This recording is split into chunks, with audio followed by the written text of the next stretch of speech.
retired four-star U.S. Army General Wesley Clark revealed back in 2007 that the Bush administration had drafted a list of 7 countries in the Middle East that it was hoping to overthrow in 5 years. The top U.S. military official, who had served as Supreme Allied Commander of NATO, exposed to the world that the U.S. invasion of Iraq was just the beginning, and the real prize was Iran. And right after 9/11, about 10 days after 9/11, I went through the Pentagon and I saw Secretary Rumsfeld and Deputy Secretary Wolfowitz. I went downstairs just to say hello to some of the people on the Joint Staff who had used to work for me, and one of the generals called me and he said, "Sir, you got to come in and talk to me a second." I said, "Well, you're too busy." He said, No. He says, "We've made the decision. We're going to war with Iraq." This was on or about the 20th of September. I said, "We're going to war with Iraq. Why?" He said, "I don't know." He said, "I guess they don't know what else to do." So I said, "Well, did they find some information connecting Saddam to Al-Qaeda?" He said, No. He says, "There's nothing new that way. They've just made the decision to go to war with Iraq." He said, "I guess it's like we don't know what to do about terrorists, but we've got a good military and we can take down governments." And he said, "I guess if the only tool you have is a hammer, every problem has to look like a nail."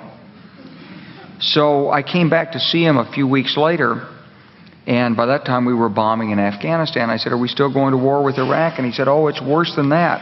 He said, he reached over on his desk, he picked up a piece of paper, and he said, I just got this down from upstairs," meaning the Secretary of Defense's office today, and he said, "This is a memo that describes how we're going to take out 7 countries in 5 years, starting with Iraq and then Syria, Lebanon, Libya, Somalia, Sudan, and finishing off Iran." So go through the countries again? Well, starting with Iraq, then Syria and Lebanon, then Libya, then Somalia and Sudan, and then back to Iran. So when you look at Iran, you say, is it a replay? It's not exactly a replay, but here's the truth, that Iran from the beginning has seen that the presence of the United States in Iraq was a threat. Although it took longer than 5 years, most of the 7 countries on the U.S. government's Middle East regime change list that was exposed by General Wesley Clark have since been overthrown or destabilized. The U.S. illegally invaded Iraq in direct violation of international law and overthrew its government, destabilizing the region. Syria was torn apart in an international proxy war substantially fueled by the U.S. and its allies. Lebanon has for decades suffered from an unstable government, largely due to meddling by the U.S. and proxies such as Saudi Arabia.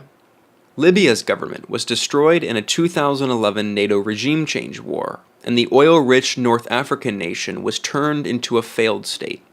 Somalia also has become a failed state, and Sudan was divided in 2011 on religious sectarian lines, and the newly created South has remained roiled by civil war. Iran is the only country remaining on the U.S. Middle East regime change list that still has a stable, functioning government.